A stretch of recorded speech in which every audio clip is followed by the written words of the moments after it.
السلام علیکم ورحمۃ اللہ نحمدہ ونصلی علی رسولہ الکریم اما بعد فاعوذ باللہ من الشیطان الرجیم بسم اللہ الرحمن الرحیم رب اشرح لی صدری ویسر لی امری واحلل عقدۃ من لسانی یفقہوا قولی۔ جی صحیح بخاری اردو ترجمے کے ساتھ، اور انشاءاللہ آپ کے ساتھ انگلش بھی شیئر کی ہوئی ہے۔ آپ میں سے اگر کوئی اردو پڑھنا نہیں جانتا تو وہ انگلش سے بھی استفادہ کر سکتا ہے۔ اس کلاس کو شروع کرنے سے پہلے آج کی دعا پہلے کوئی پڑھ لیتے ہیں، اور تاکہ ہماری نیت اور مزید اللہ کی راہ میں خالص ہو جائے۔ آج ہی یہ دعا سیکھی اور بہت اچھی لگی، ہمیں پہلے ہی آتی ہے یہ دعا لیکن اس میں ذرا غور و فکر کر لیتے ہیں۔ اللہم عافنی فی بدنی، اللہم عافنی فی سمعی، اللہم عافنی فی بصری، لا الہ الا انت۔ اچھا، اس میں ہم نا اللہ سبحانہ و تعالیٰ سے عافیت کا سوال کرتے ہیں۔ صبح و شام کی یہ دعاؤں میں بھی شامل ہے، 3 دفعہ ہم پڑھتے بھی ہیں۔ اے اللہ مجھے میرے بدن میں عافیت دے، میری سماعت میں عافیت دے، اور میرے نگاہ میں بصارت میں عافیت دے، نہیں کوئی الہ مگر تو ہی۔ اور اس کے بارے میں ایک حدیث پڑھ رہی تھی، وہ میں پڑھ لوں آپ کے سامنے بھی۔ انس رضی اللہ عنہ کہتے ہیں کہ نبی کریم صلی اللہ علیہ وسلم کے پاس ایک آدمی آیا اور اس نے کہا، اے اللہ کے رسول صلی اللہ علیہ وسلم، کون سی دعا سب سے افضل ہے؟ آپ صلی اللہ علیہ وسلم نے فرمایا، اللہ سے دنیا اور آخرت میں درگزر اور عافیت مانگو۔ وہ شخص دوسرے دن پھر آیا اور عرض کیا، اے اللہ کے نبی، سب سے افضل دعا کون سی ہے؟ آپ صلی اللہ علیہ وسلم نے فرمایا، اللہ تعالیٰ سے دنیا اور آخرت میں درگزر اور عافیت مانگو۔ تو عافیت دراصل ہے کیا؟ عافیت کا مطلب ہوتا ہے سلامتی، درگزر، تحفظ، بچاؤ، آرام، سکون۔ یعنی اللہ تعالیٰ کے لیے کی طرف سے اگر بندے کو ہر مصیبت سے عافیت ہو جائے، ہر مصیبت سے بچاؤ ہو جائے، اور اس کے جان مال اہل نقصان سے حفاظت میں رہیں، بندے سے برائی دور ہو جائے، فتنے اور بیماریوں سے وہ محفوظ رہے، ہر طرح کے شر اور گناہوں سے محفوظ رہے، ہر طرح کی بلا مصیبت بیماری تکلیف کرب بے چینی، جو بھی آپ یہ دیکھیں کہ آج بندے بندے سے پوچھو نا تو وہ کہتا ہے کہ میں پریشان ہوں۔ آپ کسی سے بات کرو تو وہ کہتا ہے مجھے یہ دعا ہے، میری یہ دعا قبول نہیں ہو رہی، مجھے یہ مسئلہ ہے۔ یعنی ہر طرف یہ صورتحال ہے الا ماشاء اللہ۔ تو جب ہم یہ صبح و شام کی دعائیں پڑھ رہے ہوتے ہیں تو ذرا ان پہ غور و فکر بھی کیا کریں کہ ہم اللہ سے عافیت مانگ رہے ہیں، ٹھیک ہے؟ تو اور یہ عافیت ایک ایسی چیز ہے جو ہمارے بس میں نہیں ہے، ہم خود سے خود کو عافیت نہیں دے سکتے، یہ تو اللہ ہی کی طرف سے خاص عطا ہوتی ہے، اس کا احسان ہے۔ تو اللہ تعالیٰ سے یہ دعا مانگیں اور تڑپ کے بے چینی کے ساتھ، جس طرح ہم بے چینی کے ساتھ لوگوں سے اپنی بلائیں اور مصیبتیں شیئر کرتے ہیں نا، اس طرح اللہ تعالیٰ سے کریں۔ دنیا میں ہم عافیت مانگیں اللہ سے، پھر اس کے بعد مرنے سے لے کر قیامت تک کے جو مراحل ہیں ان میں اللہ سبحانہ تعالیٰ ہمیں عافیت دے، پھر جنت تک پہنچنے میں جن مراحل سے ہمیں گزرنا ہے ان میں اللہ سبحانہ تعالیٰ ہمیں عافیت دے۔ تو کیونکہ آپ یہ دیکھیں کہ آج اگر ہم چاہتے بھی ہیں کہ ہم خوش ہوں، لیکن کیا ہوتا ہے کبھی کسی آدمی کا فون آ جاتا ہے، کوئی ایسی بات کوئی کر جاتا ہے، کوئی اپنی نظروں سے کوئی ایسے کام کر دیتا ہے، کوئی اپنے رویے سے ہمیں یعنی کہ فکر میں ڈال دیتا ہے اور ہمیں ایک ہم اور غم لگ جاتا ہے۔ تو ضروری ہے کہ ہم اللہ سے عافیت مانگیں۔ آپ میں سے جس کا بھی ان میوٹ ہے نا پلیز میوٹ کر دیں۔ السلام علیکم، جس کا ان میوٹ ہے پلیز میوٹ کر دیں۔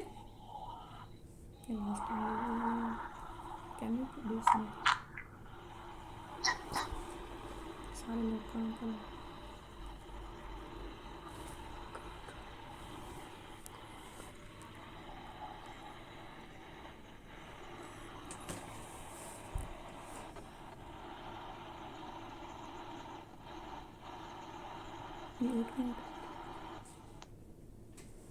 جی الحمدللہ۔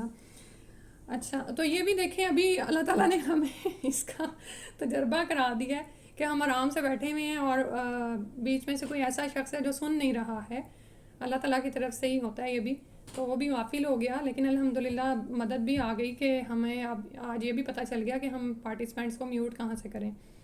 تو یہ بھی عافیت ہے کہ ہم ایک سبق سیکھ رہے ہیں اور اس میں کوئی نہ کوئی ایسی مصیبت آ جائے، کوئی کرب سے سامنا کرنا پڑ جائے۔ اور یہ بھی یاد رکھیں کہ عافیت کا تعلق گھریلو ساز و سامان اور مال و دولت سے نہیں ہوتا۔ آج بندہ مال و دولت جمع کرنے کے چکروں میں ہے، 2 جمع 2 4 کرتا رہتا ہے ہر وقت، لیکن پھر بھی سکون چین راحت آرام نہیں ہے۔ تو یہ جو عافیت ہے نا یہ بہت بڑی نعمت ہے، یہ تو دلوں کا چین اور سکون ہے جو کہ خاص اللہ سبحانہ تعالیٰ عطا فرماتے ہیں. تو ہم اللہ سے جڑیں اور اس سے عافیت کی دعا مانگیں.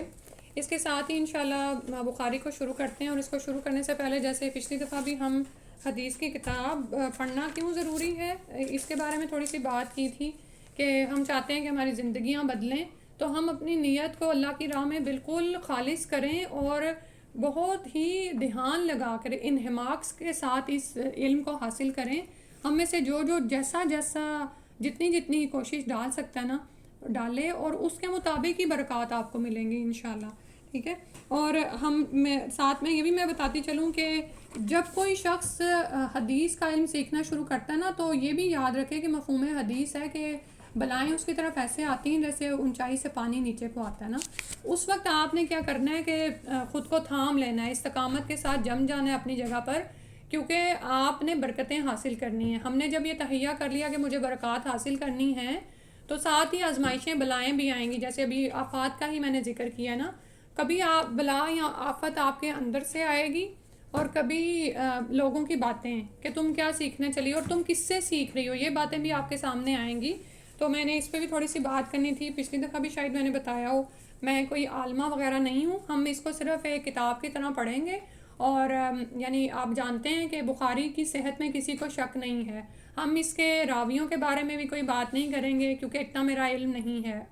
ٹھیک ہے. اور نہ ہی ہم یعنی کہ کوئی اس میں تعدیل اور یعنی کہ کچھ ایسا نکالنے کی کوشش کریں گے.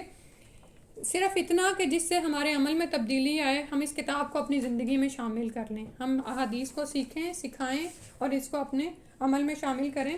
اور بخاری کے بارے میں کچھ باتیں تو پچھلی دفعہ بھی میں نے کی تھیں، اور ایک جو آج بات شیئر کروں کہ بچپن میں نا بخاری کی نظر کمزور ہو گئی تھی، تو ان کی ماں نے ان کے لیے رو رو کے دعائیں کیں، تو اللہ سبحانہ تعالیٰ نے ان کی بصارت ایسی تیز کر دی تھی کہ کتاب ہے، اس کا نام میرے ذہن سے نکل گیا، وہ انہوں نے چاندنی راتوں میں لکھی تھی. سبحان اللہ، ایسی ان کی وہ تیز ہو گئی تھی بصارت. سبحان اللہ.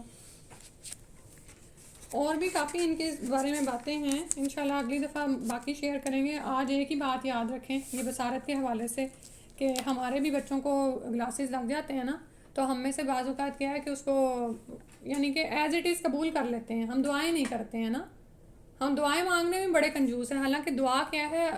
دعا مخ العبادہ، تو یہ بھی عبادت ہی ہے. اللہ سے رو رو کے تڑپ کے مانگنا بھی عبادت ہے. تو دعا ہوا العبادہ، کہ یہ بھی عبادت ہی ہے. تو انشاءاللہ اللہ سبحانہ تعالیٰ سے دعائیں مانگیں اپنے لیے، اپنے بچوں کے لیے. جیسے ابھی ہم نے عافیت کی بات کی، بدن میں عافیت اللہ تعالیٰ دے، سماعت میں، بصارت میں. کیونکہ دیکھیں اگر اس میں ہمیں عافیت مل جائے گی تو جو کچھ آپ آنکھوں سے لے رہے ہیں، جو کچھ آپ کانوں سے اندر ڈال رہے ہیں، وہی آپ کے دلوں میں جا رہا ہے اور دلوں سے وہ اعمال کی صورت میں باہر آ رہا ہے. ٹھیک ہے. تو انشاءاللہ اب تیسری حدیث شروع کرتے ہیں آج. اعوذ باللہ من الشیطان الرجیم. باب کیف کان بدء الوحی. ہم یہ پڑھ رہے تھے کہ وحی کا آغاز کیسے ہوا. اس بارے میں دو حدیث ہم نے، پہلی حدیث تو نیت کے بارے میں تھی بنیادی طور پر. یہ جو حدیث ہے یہ وحی کے باب میں دوسری حدیث ہے. حدثنا یحیی ابن بکیر قال حدثنا اللیث عن عقیل عن ابن شہاب عن عروة ابن زبیر عن عائشة ام المؤمنین رضی اللہ عنہا انہا قالت اول ما بدی به رسول اللہ صلی اللہ علیہ وسلم من الوحی الرؤیا الصالحۃ فی النوم. ہم سے بیان کیا، اب بخاری کہہ رہے ہیں. ٹھیک ہے.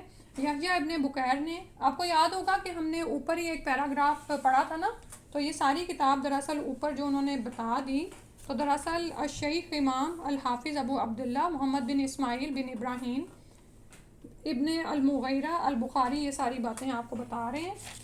تو ہم سے مراد وہ ہیں. ٹھیک ہے. یحییٰ بن بکیر نے کہا ہم کو خبر دی لیث نے، انہوں نے عقیل سے، انہوں نے ابن شہاب سے، انہوں نے عروہ بن زبیر سے. عروہ جو ہیں وہ اسماء رضی اللہ عنہ کے بیٹے ہیں اور عائشہ رضی اللہ عنہ کے بھانجے ہوئے.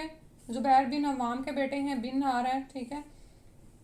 ام المومنین سے اللہ ان سے راضی ہو، انہوں نے کہا پہلے جو وحی حضرت صلی اللہ علیہ وسلم پر شروع ہوئی وہ اچھا خواب تھا، یعنی آپ سوئے میں جو دیکھتے. فکانہ لا یرا رؤیا الا جات مثل فلک الصبح. تو نبی صلی اللہ علیہ وآلہ وسلم سوتے میں جو خواب دیکھتے وہ بیداری میں صبح کی روشنی کی طرح نمودار ہوتا. فلک صبح ہی، جیسے صبح روشن ہو جاتی ہے نا، جو رات کو دیکھا ہوتا تھا وہ ایز اٹ از ان کے سامنے آتا. ثم حبب الیہ الخلاء وکان یخلو بغار حراء. تو پھر نبی صلی اللہ علیہ وآلہ وسلم کو تنہائی اچھی لگنے لگی. حبیبہ یعنی محبوب ہو گئی ان کو، الخلاء اکیلے رہنا، خلوت میں رہنا. وکانا یخلو بغار حراء، جب انسان اکیلا ہونا چاہتا ہے تو پھر وہ کوئی جگہ تلاش کرتا ہے نا. آپ میں سے بھی بعض اوقات ہوتا ہوگا ایسے کہ آپ اللہ سے ایک تعلق بنانا چاہتے ہیں تو لوگوں سے دور ہٹتے ہیں، تو کبھی آپ کسی کمرے میں خود کو بند کرتے ہیں، کبھی کسی. تو نبی صلی اللہ علیہ وسلم نے غار حراء میں آپ اکیلے رہا کرتے. فَيَتَحَنَّسُ فِيهِ، تو وہاں پر آپ گنتی کی کہیں کہیں راتیں عبادت میں گزارتے. اور یہاں پر جو 2 ڈاٹس لگے ہوئے نا، اور اس کے بعد آ رہا ہے وَهُوَ التَّعَبُّدُ اللَّيَالِيَ ذَوَاتَ الْعَدَدِ قبل ان ينزی الی اہلہ وتزودوا لذلک. یہ جو حنس کا یہاں پر نا انہوں نے بیان کیا ہے کہ یہ چیز کیا ہے. یہ دراصل التعبد، عبادت کرنا راتوں کو، کچھ گنتی کی چند راتوں کو عبادت کرنا. ٹھیک ہے، تو یہ حدیث میں نہیں ہے یہ الفاظ، یہ دراصل انہوں نے اس کو کھول کے بیان کیا خود ہی. تو کہیں کہیں راتیں عبادت کرتے جب تک گھر میں آنے کا شوق پیدا ہوتا، اور اس کام کے لیے توشہ ساتھ لے جاتے. اور پھر اسی طرح سے جب توشہ ختم ہو جاتا، توشہ مطلب یعنی جو کھانے پینے کا تھوڑا بہت سامان تھا وہ ساتھ لے جاتے. ثم یرجع الی خدیجہ، پھر خدیجہ رضی اللہ عنہا کے پاس لوٹ آتے. فیتزودوا لمثلھا، تو پھر اسی کے مانند زیادہ راہ لے جاتے. حتی جاءہ الحق، یہاں تک کہ آپ صلی اللہ علیہ وسلم کے پاس حق یعنی وحی آ گئی. وہو فی غار حراء، اور آپ غار حراء میں تھے. وہ اقبال کا شعر یاد ہے نا کہ اتر کر حراء سے سوئے قوم آیا، کہ حراء سے اتر کر قوم کی طرف آئے اور ساتھ میں نسخہ کیمیا ساتھ لائے. یہ نسخہ کیمیا تھا، کیمسٹری جو اس کے نا، وہ آپ کو یاد ہوگا کہ ایک ایسا بھی ہے مشہور ہے کہ پتہ نہیں کون سی دھات سے سونا بھی بنا دیا تھا. ٹھیک ہے، تو اللہ سبحانہ تعالیٰ نے اپنے رسول کے ذریعے اس کیمسٹری کو ہمارے تک پہنچایا، لیکن ہم اس سے کوئی چیز ہی نہیں بناتے ہیں، اپنی زندگیوں کو آسان نہیں کرتے ہیں. فجاءہ الملک فقال، تو آپ کے پاس فرشتہ آیا تو اس نے کہا اقرا، پڑھو. قال، آپ صلی اللہ علیہ وسلم نے فرمایا ما انا بقارین، میں پڑھا لکھا نہیں ہوں، یعنی میں پڑھنا نہیں جانتا. قال فاخذنی، تو اس نے مجھے پکڑ لیا. فغطنی، تو اس نے مجھے زور سے بھینچا. حتی بلغ منی الجہد، یہاں تک کہ مجھے اتنے شدید ضعف پہنچا کہ میں بے طاقت ہو گیا. ثم ارسلنی، پھر اس نے مجھے چھوڑ دیا. فقال، پھر کہا اقرا، پڑھو. قلت، میں نے کہا ما انا بقارین، میں تو پڑھا لکھا نہیں، مجھے نہیں پڑھنا آتا. فاخذنی، تو اس نے مجھے پھر پکڑ لیا. فغطنی، تو اس نے مجھے یعنی پھر سے دبایا دوسری بار. الثانیہ، تھا دوسری بار. حتی بلغ منی الجہد، یہاں تک کہ مجھے پھر اسی طرح سے جوہد پہنچا، میں بے طاقت ہو گیا. ثم ارسلنی، پھر اس نے مجھے چھوڑ دیا. فقالا، تو اس نے کہا اقرا، پڑھو. فقلت، تو میں نے کہا ما انا بقارین، میں پڑھا لکھا نہیں. فاخذنی، تو اس نے مجھے پکڑ لیا. فغطنی، تو اس نے مجھے بھینچا. الثالثہ، تیسری دفعہ. ثم ارسلنی، پھر اس نے مجھے چھوڑ دیا. فقالا اقرا بسم ربک الذی خلق، خلق الانسان من علق، اقرا وربک الاکرم. تو اب وحی کی جو ہے پہلی آیات نازل ہوئیں. ٹھیک ہے، سورہ العلق کی پہلی آیات اترتی ہیں. تو یہاں تک دیکھتے ہیں آپ، یہ دیکھیں کہ سب سے اوپر تو یہ کہ وحی کے اترنے کا انداز بتایا جا رہا ہے کہ آپ صلی اللہ علیہ وسلم کو وحی کا یعنی جو سلسلہ تھا وہ روشن خواب سے ہوا. ایسا خواب آتا تھا جو صبح بالکل واضح ہوتا تھا. بعض اوقات ایسے ہوتا ہے آپ کوئی بات سوچتے ہیں اور وہ آپ کے سامنے ظاہر ہو جاتی ہے، وہ ویسی ہی ہوتی ہے. میں بھی آپ کے ساتھ کسی کے ساتھ ایسا الہام ہوا ہو، یا رات کو کوئی خواب آپ نے دیکھا تو صبح وہ سچ ہو گیا. ٹھیک ہے، کیونکہ خواب نبوت کا 46واں حصہ ہے. نبوت تو اب کسی کو نہیں ملے گی، لیکن الہام وغیرہ ایسا ہوتا ہے، تو آپ اس کیفیت کو محسوس کر سکتے ہیں. اور اس کے بعد آپ کو تنہائی اچھی لگنے لگی. اس میں ہم خدیجہ رضی اللہ عنہا کا کردار دیکھتے ہیں کہ وہ خامد کی کیسے ہم نوا ہیں، کہ جب انہوں نے دیکھا کہ خامد اس مزاج میں ہے تو وہ ان کے لیے زیادہ راہ تیار کرتی تھیں. ٹھیک ہے، اور آپ جانتے ہیں کہ خدیجہ رضی اللہ عنہا کے بھی ظاہر بچے ہیں اور وہ ان کی دیکھ بھال بھی کرتی ہیں. تو انہوں نے یہ نہیں کہا کہ آپ کیوں اتنی اتنی راتوں کو چلے جاتے ہیں اور آپ کو کیا ہو گیا ہے، تو نہیں، بلکہ ان کو باقاعدہ زیادہ راہ تیار کر کے دیتی ہیں. تو یہاں سے ہمارے لیے بطور بیوی کے بہت ہی عمل کی باتیں سامنے آتی ہیں، کیونکہ آپ صلی اللہ علیہ وسلم وہاں پر کئی کئی راتیں گزارتے عبادت میں. ٹھیک ہے، اور پھر واپس آتے، پھر زیادہ راہ لے جاتے، یہاں تک کہ حق ان کے پاس آ گیا اور وہ غار حرا میں تھے. اب یہاں پر ہم جبرائیل علیہ السلام آئے ہیں اور انہوں نے ان کو آ کر پہلی ہی دفعہ اقرا بسم ربک الذی خلق نہیں کہا، بلکہ پہلے ان کو پکڑا اور انہیں زور سے دبایا ہے. تو اس کی وجہ کیا تھی؟ کیونکہ علم حاصل کرنے کے لیے آپ کو تیار کرنا پڑتا ہے. ٹھیک ہے، یعنی آپ یہ دیکھیں کہ ویسے تو ہم دیکھ رہے ہوتے ہیں، روشنی میں ہم دیکھتے ہیں نا، لیکن اگر ہم رات کو سو جائیں تو ہماری آنکھیں بند ہو جاتی ہیں، اور اگر آ کر کوئی لائٹ جلا دے ہمارے سوئے پڑے تو ہماری آنکھیں چندھیا جاتی ہیں اور ہمیں نظر نہیں آتا ہے. ٹھیک ہے، پھر ہم تھوڑی دیر بعد اس سے مانوس ہوتے ہیں. ٹھیک ہے، اسی طرح کلاس میں جو اچھا ٹیچر ہے وہ پہلے بچوں کی اٹینشن اپنی طرف مبذول کراتا ہے. جب وہ دیکھتا ہے کہ ساری کلاس اب مجھے سننے والی ہو گئی ہے، اس وقت وہ پھر بات کرتا ہے. تو اب یہاں پر ایک تو یہ کہ یہ انسان نہیں ہے، یہ فرشتے ہیں، اور دوسرا یہ کہ یہ کوئی دنیاوی علم نہیں ہے، بلکہ یہ اللہ سبحانہ تعالیٰ کی طرف سے ایک علم ان کو دیا جانا تھا، تو اس کے لیے تیار کرنا مقصود تھا. ٹھیک ہے، اب جیسے اگر آپ پتلے ہونا چاہتے ہیں اور آپ ایکسرسائز شروع کرتے ہیں تو پہلے دن کیا ہوتا ہے؟ تھک کے آپ کی ٹانگیں شیل ہو جاتی ہیں، اور یعنی کہ اور بھی بہت مسئلے پیدا ہو جاتے ہیں. تو جو گھبرائے ہوئے لوگ ہوتے ہیں نا، پہلے سے وہ تو چھوڑ دیتے ہیں، کہتے ہیں یہ میرے بس کا روگ نہیں ہے. لیکن جو لوگ کمیٹیڈ ہوتے ہیں ان کو پتہ ہوتا ہے کہ یہ مجھے دراصل تیار ہونا ہے اس کے لیے، تو وہ اس کو کام کو جاری رکھتے ہیں. تو اب نبی صلی اللہ علیہ وسلم کو پہلے انہوں نے پکڑا ہے، خوب سے بھینچا ہے، دو اور تیسری دفعہ آپ صلی اللہ علیہ وسلم فرما رہے ہیں کہ میں بے طاقت ہو گیا، یعنی جیسے میرے اندر سے طاقت ہی جاتی رہی. اور اس کے بعد پھر وہی کہ یہ آیات نازل ہوئی ہیں، اور اس میں اللہ سبحانہ تعالیٰ نے کیا فرمایا؟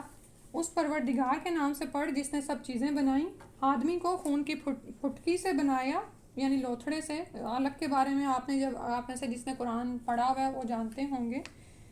تو اور یہ بھی قرآن کی ایک نشانی ہے کہ یہ اللہ کی طرف سے برحق ہے کہ آج سائنس اس بات کو ثابت کر رہی ہے کہ انسان کا آغاز کس طرح سے ہوتا ہے. اور تیرا پروردگار بڑے کرم والا ہے. تو فرجا بہا رسول اللہ صلی اللہ علیہ وسلم یرجف فؤادہ، تو رسول اللہ صلی اللہ علیہ وسلم جبریل علیہ السلام سے یہ آیات سن کر پہاڑ سے لوٹے ہیں. آپ صلی اللہ علیہ وسلم کا دل ڈر کے مارے کانپ رہا تھا. ٹھیک ہے، اب اس وحی کو محسوس کریں کہ جو آپ پر اتری ہے، اور یہ وہ امانت ہے نا جو آسمان و زمین اور پہاڑوں پر پیش کی گئی، تو انہوں نے انکار کیا کہ ہم اس ذمہ داری کا بوجھ نہیں اٹھا سکتے. تو یہ وہ ذمہ داری تھی جو رسول صلی اللہ علیہ وسلم پر ڈالی گئی ہے. بالکل اسی طرح جب آپ اس علم کو لیں گے تو علم کے فوائد بہت بے شمار ہوتے ہیں. ٹھیک ہے، لیکن علم کا حاصل کرنا آسان نہیں ہوتا، اس کے لیے صبر استقامت چاہیے ہوتی ہے. آپ آزمائے جاتے ہیں، آپ کو ہلا کے دیکھا جاتا ہے کہ آپ اتنی بڑی ذمہ داری اٹھانے کے قابل ہیں کہ نہیں. ٹھیک ہے، یہ باتیں میں صرف اس لیے کر رہی ہوں کہ ہو سکتا ہے آپ جوش کے مارے کوئی چیز شروع کریں اور بعد میں بیچ میں رک جائیں. تو یاد رکھیں کہ یہ چیزیں سامنے آئیں گی، آپ نے انشاءاللہ استقامت سے خود بھی جمنا ہے اور لوگوں کو بھی اس پر مضبوط کرنا ہے. تو انشاءاللہ اللہ کی طرف سے قبولیت ہوگی اور آپ کے لیے آسانی کے راستے کھل جائیں گے. فدخل علی خدیجہ بنت خویلد رضی اللہ عنہا، تو رسول اللہ صلی اللہ علیہ وسلم خدیجہ بنت خویلد یعنی اپنی زوجہ کے پاس داخل ہوئے. فقالا، تو انہوں نے فرمایا زملونی زملونی، کہ مجھے کپڑا اڑا دو، مجھے کپڑا اڑا دو. آپ وہ ڈر کے مارے، یہی انسان کا حال ہوتا ہے نا. آج کے بچے بھی آپ نے دیکھا ہوگا کہ جب وہ اوور کانشیس ہو رہے ہوتے ہو تو وہ چاہتے ہیں کہ وہ گرمیوں میں بھی ہوڈی پہنے رکھیں یا اوپر کچھ نہ کچھ. ہمارا اپنا بھی یہی حال ہوتا ہے کہ جب ہم پر کوئی بڑی ذمہ داری پڑ جاتی ہے نا تو ہم ایسے خود کو بھینچ رہے ہوتے ہیں اور کوئی بڑی چیز ہم اس میں خود کو چھپا رہے ہوتے ہیں. ویسے آپ کے ساتھ شیئر کروں کہ میں تھوڑا بہت جب قرآن حفظ کر رہی تھی تو جس وقت میرا سبق سنا جانا ہوتا تھا تو میں جیکٹ میں خود کو ایزی فیل کرتی تھی. یعنی ہم میں سے بھی کسی نے اس بات کا تجربہ کیا ہوگا. تو رسول صلی اللہ علیہ وسلم نے فرمایا کہ مجھے کپڑا اڑا دو، کپڑا اڑا دو. فزملوہ، تو انہوں نے ان کو کپڑا اڑا دیا. حتی ذہب عنہ الروع، تو ان سے خوف جاتا رہا. فقال لخدیجہ، تو انہوں نے خدیجہ رضی اللہ عنہا سے کہا، واخبرھا الخبر، اور ان کو اپنا سارا یہ قصہ بیان کیا. لقد خشیت علی نفسی، مجھے اپنی جان کا ڈر ہے. یعنی اب آپ صلی اللہ علیہ وسلم اپنی کیفیت بیان کر رہے ہیں. فقالت خدیجہ، تو خدیجہ رضی اللہ عنہا نے کہا، کلا، ہرگز نہیں، واللہ ما یخزیک اللہ ابدا، اللہ سبحانہ تعالیٰ آپ کو کبھی رسوا نہیں کرے گا. انکا لتصل الرحیم، آپ تو رحم جوڑتے ہیں. رحم جوڑنا کیا ہوتا ہے؟ احسان کرنا. کیونکہ صلہ رحمی یہ نہیں کہ جو تجھ سے جوڑے آپ اس سے جوڑیں. صلہ رحمی تو یہ ہے کہ جو تجھ سے ناتا توڑے اس سے جوڑ. یہ آپ یاد رکھیں. ٹھیک ہے، تو رحم کو جوڑنے کا مطلب ہے کہ احسان کرنا. وَتَحْمِلُ الْكَلَّ، اور آپ ناتواں کا بوجھ اپنے ذمے لے لیتے ہیں. اس کا مطلب یہ نہیں ہے کہ باقاعدہ جسمانی طور پر کسی کے سر پہ بوجھ ہے یا کندھوں پر ہے تو آپ اٹھا کے، یعنی کسی کے گروسری بیگ ہیں تو آپ اٹھا کے اس کے گھر چھوڑ آئیں، یہ بھی مطلب ہو سکتا ہے. لیکن مانوی طور پر آپ یہ دیکھیں کہ ہمارے اوپر اتنے بوجھ ہوتے ہیں ذمہ داریوں کے، تو یعنی آپ دوسروں کی ذمہ داریوں میں حصہ ڈالتے ہیں. وَتَكْسِبُ الْمَعْدُومَ، اور آپ معدوم یعنی جن لوگوں کے پاس کچھ نہیں ہے ان کو آپ کما کر دیتے ہیں. وَتَقْرِي الضَّيْفَ، اور آپ مہمان کی مہمانی کرتے ہیں. وَتُعِينُ عَلَى نَوَائِبِ الْحَقِّ، اور آپ حادثوں میں حق کی مدد کرتے ہیں. فَانْطَلَقَتْ، تو ابھی خدیجہ تو خدیجہ رضی اللہ عنہ آپ کو لے کر نکلی. حتیٰ اتت بھی ورقۃ ابن نوفل ابن اسدی ابن عبدی العزیٰ ابن امی خدیجہ تھا. تو وہ آپ کو ورقہ بن نوفل بن اسد بن عبد العزیٰ کے پاس لے کر آئیں جو خدیجہ رضی اللہ عنہ کے چچا زاد بھائی تھے. وکانہ عمران تنصر فی الجاہلیتی، یہ ایسے آدمی تھے جو جاہلیت میں نصرانی ہو گئے تھے، یعنی انہوں نے نصرانیت وہ اختیار کر لیا تھا، بت پرستی چھوڑ کر. وکانہ یعنی اپنے زمانے کے مسلمان تھے. وکانہ یکتب الکتابہ العبرانیہ، اور عبرانی کتاب لکھتے تھے. فَيَكْتُبُ مِنَ الْإِنْجِيلِ، تو انجیل میں سے لکھتے تھے. بِالْعِبْرَانِيَّةِ مَا شَاءَ اللَّهُ أَن يَكْتُبَ، تو عبرانی زبان میں انجیل لکھتے تھے جتنی اللہ سبحانہ تعالیٰ ان سے چاہتا تھا وہ لکھتے تھے. وَكَانَ شَيْخًا كَبِيرًا، اور وہ ایک بہت بوڑھے انسان تھے. قد عمیہ، یعنی اتنے کے اندھے ہو گئے تھے. سبحان اللہ، اندھے بھی ہو گئے تھے، اس کے باوجود بھی لکھنا پڑھنا جانتے تھے اور لکھتے تھے. اب وہ ظاہر ہے کسی کی مدد سے لکھتے ہوں گے. آپ یہ دیکھیں کہ ہم نے زندگی میں جو کام کرنا ہوتا ہے نا، اس کام کو کرنے کے لیے ہمارے اندر انرجیز ختم ہو جائیں، کچھ بھی ہو، ہم اشاروں سے کہہ کے بچوں کو کہہ کے کروا لیتے ہیں. ٹھیک ہے، تو یہ دراصل ان کی کمٹمنٹ بتائی جا رہی ہے. اور پھر یہ کہ قلم سے لکھنا، آپ جیسے اس دن ہم قیامت کی نشانیوں کے بارے میں پڑھ رہے تھے نا، اس میں قلم اٹھا لیا جائے گا. اور ہم میں سے کتنے لوگ ہیں جو اب لکھنا پڑھنا جانتے ہیں، بلکہ ہمارے بچوں کی رائٹنگز ایسی ہوتی ہیں کہ پڑھی نہیں جاتی ہیں اور وہ شرماتے ہیں. تو قلم سے لکھنا، اللہ تعالیٰ نے انسان کو قلم سے لکھنا سکھایا. تو ہم خواتین جب ہم شادیاں ہو جائیں، ہمارے بچے ہو جائیں، تو ہم قلم کو چھوڑ نہ دیں، ہم قلم سے لکھیں، خطاطی بھی لکھیں، کتاب بھی لکھیں، اور ویسے بھی نوٹس بھی لیا کریں. ٹھیک ہے، کیونکہ لکھنے سے انسان سیکھتا ہے، اور جو چیز لکھ لیتا ہے نا وہ اس کو یاد رہتی ہے اور عمل میں بھی آتی ہے. تو یہ اندھے ہو گئے تھے، اس کے باوجود لکھتے تھے. فقالت لہو خدیجہ، تو خدیجہ نے ان سے کہا رضی اللہ عنہا نے، یا ابن امی اسمع من ابن اخیکا، کہ چچا کے بیٹے آپ سنیے اپنے بھائی کے بیٹے سے. یعنی بھائی کے بیٹے اس لیے کہا کہ عبداللہ رضی اللہ عنہ عبداللہ کی طرف اشارہ ہے کہ ان کے زمانے کے ہیں. فقال لہو ورقۃ، تو ورقہ نے ان سے کہا، یا ابن اخی ماذا ترى، اے بھائی کے بیٹے آپ کیا دیکھتے ہیں. فاخبرہ رسول اللہ صلی اللہ علیہ وسلم خبر ما رأى، تو رسول اللہ صلی اللہ علیہ وسلم نے ان کو خبر دی جو انہوں نے دیکھا تھا. فقال لہو ورقۃ، تو ورقہ بن نوفل نے ان سے کہا، ھذا الناموس، یہ وہی ناموس ہے، وہی فرشتہ ہے. الذی نزل اللہ علی موسیٰ، جس کو اللہ سبحانہ تعالیٰ نے موسیٰ علیہ السلام پر اتارا تھا. یا لیتنی فیہا جزعن، کاش کہ میں اس وقت تک جوان ہوتا. لیتنی اکون حیا، کاش کہ میں اس وقت زندہ رہتا.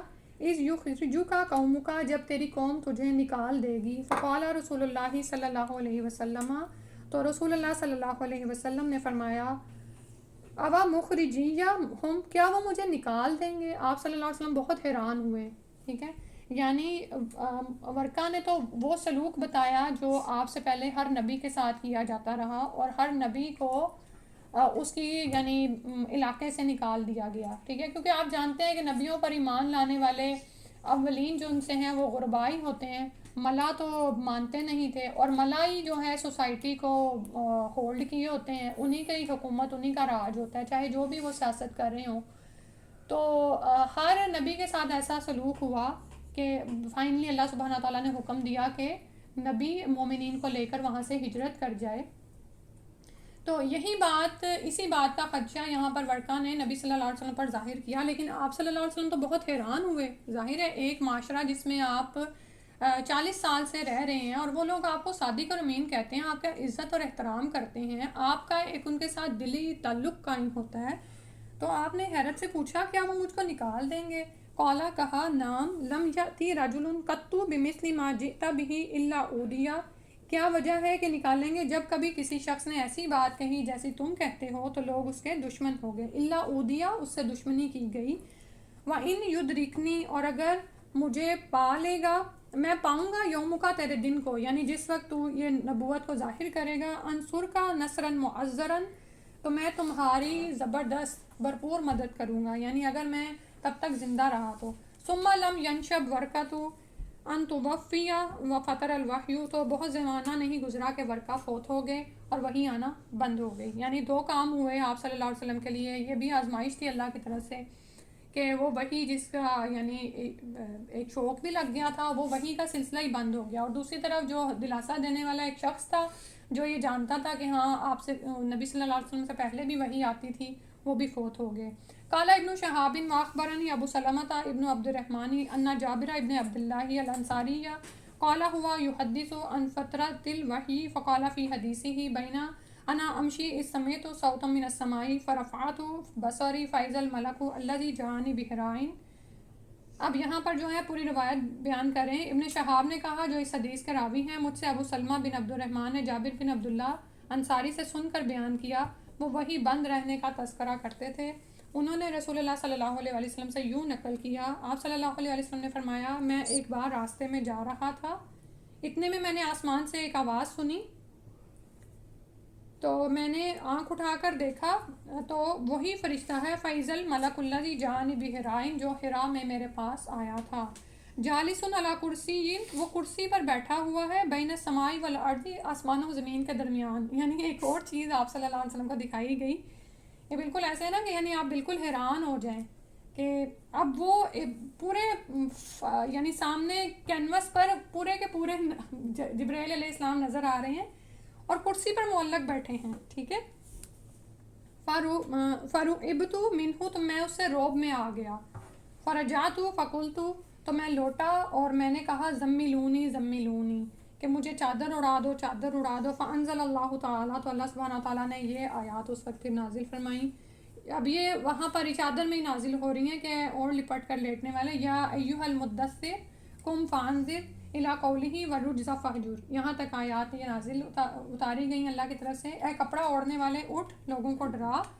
اور اینڈ پہ اور پلیدی چھوڑ دیں، اور اس کے بعد کیا ہوا، فہمی الوحی، تو وہی گرم ہو گئی، یعنی پے در پے آنے لگی، وتتابع، اور یہ برابر آنے لگی، تابعہ عبداللہ ابن یوسف و ابو صالح، یحییٰ کے ساتھ اس حدیث کو عبداللہ اور ابو صالح نے بھی روایت کیا، اور رکیل کے ساتھ حلال بن رداد نے بھی زہری سے روایت کیا ہے، وتابعہ ہلال ابن ردائن عن الزہری وقال یونس و معمر بوادرہ، اور یونس اور معمر نے اپنی روایت میں فوادہ کے بدل بوادرہ کہا، وہ جو اوپر ہم نے پڑھا ہے نا یرجف فوادہ کہ آپ کا دل کانپ رہا تھا، تو اس کے لیے یہاں پر ایک دوسرا لفظ بتایا ہے، تو یعنی پوری جو بھی ان کے تک پہنچی امام بخاری تک روایات اور حدیث وہ انہوں نے یہاں پہ بیان کر دی، تو اینڈ پہ کیا ہے کہ پھر نبی صلی اللہ علیہ وسلم کو جبریل علیہ السلام نظر آتے ہیں، تو پھر اور بیچ میں ایک وقفہ آتا ہے، ٹھیک ہے، اب اس وقفے میں نبی صلی اللہ علیہ وسلم کی کیفیت کیا تھی کہ پہلے تو آپ ڈر گئے تھے نا، لیکن اس کے بعد آپ ظاہر اشتیاق بھی لگ گیا تھا کہ یہ تو میرے رب کا پیغام میری طرف آ رہا تھا، تو اس میں یہ بیچ میں وقفہ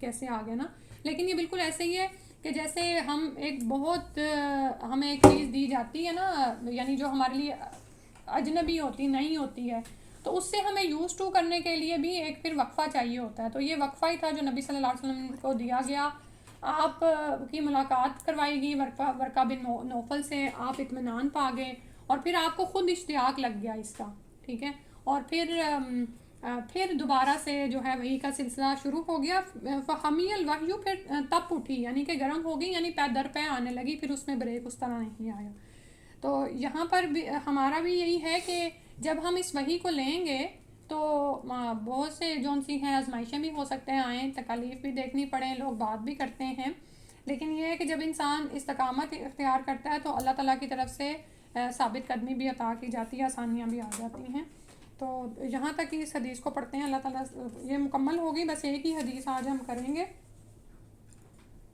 اور اس میں سے تھوڑی سی باتیں میں نے ساتھ ساتھ بھی شیئر کر دی ہیں، آپ ضرور آپ میں سے جیسے میں نے کہا ہے نا، ہر کوئی اپنی صلاحیت اپنے وقت کے مطابق ضرور استفادہ کرے، ایک یہ ہوتا ہے کہ علم کو لینا کہ آپ نے میں نے آپ کے سامنے پڑھی، آپ نے سن لیا، اب آپ میں سے کچھ لوگ ایسے بھی ہیں جو اس حدیث کو خود بھی پڑھیں گے اور اس سے خود بھی اپنے لیے عمل کی باتیں نکالیں گے. اور یہاں پر نبی صلی اللہ علیہ وسلم کا جو کردار تھا نبوت سے پہلے وہ بھی ہمارے سامنے ظاہر ہو رہا ہے. خدیجہ رضی اللہ عنہ کا کردار بہت زیادہ ہمارے سامنے آ رہا ہے. بطور خواتین دیکھیں کہ اپنے خامند کو یہ نہیں کہا کہ تم کیوں غار ہرا چلے جاتے تھے اور یہ اب یہ ہو گیا ہے اور تم اس طرح ڈر گئے ہو، نہیں، بلکہ سبحان اللہ ان کو ان کی نیکیاں یاد کرا رہی ہیں. اور یہی طریقہ ہوتا ہے کہ کسی کو دلاسا دینے کا. آج دیکھیں دلاسا دینے کا بھی جو مزاج ہے نا وہ معاشرے سے ختم ہوتا جا رہا ہے. حتیٰ کہ ڈاکٹرز بھی دلاسا نہیں دیتے. ایک زمانہ تھا کہ ہم ایسے کسی ڈاکٹر کے پاس جاتے تھے، اس کی دوائی نہیں بھی کھاتے تھے تو ہمیں اس کی بات سن کے ہی آرام آ جاتا تھا، ٹھیک ہے. لیکن اب لوگوں کے پاس ٹائم ہی نہیں رہ گیا، ڈاکٹر کے پاس بھی ٹائم ہی نہیں ہوتا کہ وہ آپ کی پوری کہانی سنے اور آپ کو کوئی دلاسا دے. تو یہ بڑی اہم چیز ہے اور اس سے لوگ جڑتے ہیں، ٹھیک ہے. اگر آپ سے کوئی آپ کا مسئلہ کوئی شیئر کرتا ہے تو آپ اس کو دلاسا دے سکتے ہیں اور اس کو تسلی دے سکتے ہیں. اور جیسے کامنس ہوتی ہے نا. اور اب میرا تو خیال ہے اب ہمارے اندر بھی اتنا وہ مشینی دور کی وجہ سے صورتحال پیدا ہوگی کہ ہم خود بھی کام نہیں کرتے. سوئے پڑے بھی ہمارے سر پہ ٹینشنز ہیں اور ہم اپنے اعصاب کو بھی پرسکون نہیں کرتے. تو انشاءاللہ ہم حدیث سے یہ بھی سیکھیں گے کہ جب ہم ایمان لے آئے اور ہم نے اس پر قدم رکھ دیے تو آزمائشیں بھی آئیں گی، لیکن ان کو ہم بڑے اطمینان کے ساتھ صبر کے ساتھ برداشت کریں اور آگے بڑھتے چلے جائیں اور لوگوں کے لیے بھی ایسا ہی اطمینان اور سکون کا باعث بنے کہ خدیجہ رضی اللہ عنہ جیسے نبی صلی اللہ علیہ وسلم کو تسلی دلا رہی ہیں، ٹھیک ہے. اور نبی صلی اللہ علیہ وسلم کو تسلی کیسے دلا رہی ہیں کہ آپ قسم کھا کر کے، اللہ کی قسم، آپ کو اللہ تعالیٰ کبھی بھی رسوا نہیں کریں گے. آپ صلہ رحمی کرتے ہیں، ٹھیک ہے. اگر کوئی چاہتا ہے کہ اس کو زندگی میں برکات حاصل ہو تو وہ صلہ رحمی کرے اور پھر یعنی کہ لوگوں کی ذمہ داریاں اٹھاتے ہیں، کما کر دوسروں کو دیتے ہیں، مہمان کی تکریم کرتے ہیں، گھر آئے مہمان کی عزت کرنا، اس کو کچھ کھلانا، اس کے لیے کچھ بنانا، اس کو تسلی دلاسا دینا. دیکھیں کوئی وقت نکال کر آپ سے ملنے آتا ہے تو اس کی تعظیم یعنی تکریم کرنا. اور پھر آخری بات جو بتائی کہ حادثوں میں حق کی مدد کرتے ہیں، حق پر قائم رہنا، ٹھیک ہے. تو یہ باتیں تھیں. اور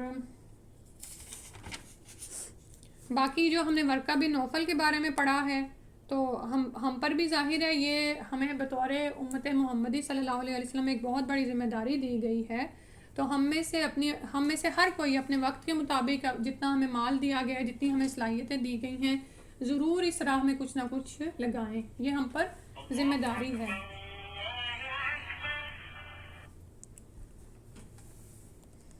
ٹھیک ہے جی. اب آپ میں سے کوئی کچھ شیئر کرنا چاہیں تو کریں، پھر انشاءاللہ دعا پڑھ لیتے ہیں.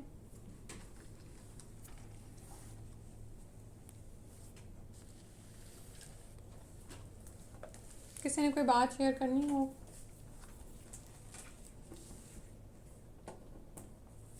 چلیں دعا پڑھتے ہیں. اور انشاءاللہ یہ صبح شام کی جو دعائیں ہیں اس میں بھی اللہ تعالیٰ سے تعلق بنانے کی کوشش کریں اور جس سے ہو سکے وہ ضرور اس حدیث کو پڑھے اور اگر کوئی عمل کی بات اس کو مزید اس کو شیئر کرنی ہو تو اگلی دفعہ کر دے. سبحانک اللہم و بحمدک، اشہد ان لا الہ الا انت، استغفرک و اتوب الیک. الحمدللہ الذی خلق اللیل والنہار بقوتہ ومیز بینہما بقدرتہ وجعل لکل واحد منہما حدا محدودا وامدا ممدودا ونفعا معلوما. اللہم انت ربی الغنی وانا عبدک الفقیر وعذابی لا یزید فی ملکک مثقال ذرہ. انت ذو الملک والملکوت وذو العزت والجبروت وذو الجلال والاکرام. لا یزید فی ملکک طاعت الطاعین ولا تنقصہ معصیۃ العاصین. فاغفر لنا وارحمنا برحمتک یا ارحم الراحمین.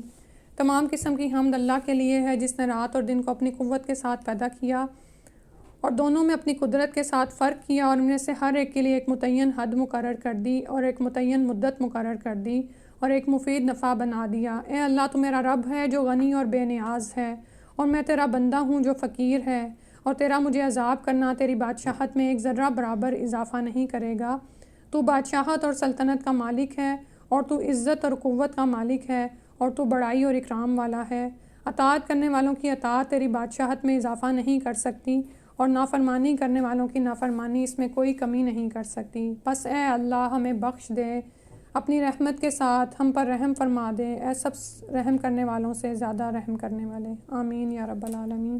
سبحانک اللہم و بحمدک، اشہد ان لا الہ الا انت، استغفرک و اتوب الیک۔ السلام علیکم ورحمۃ اللہ۔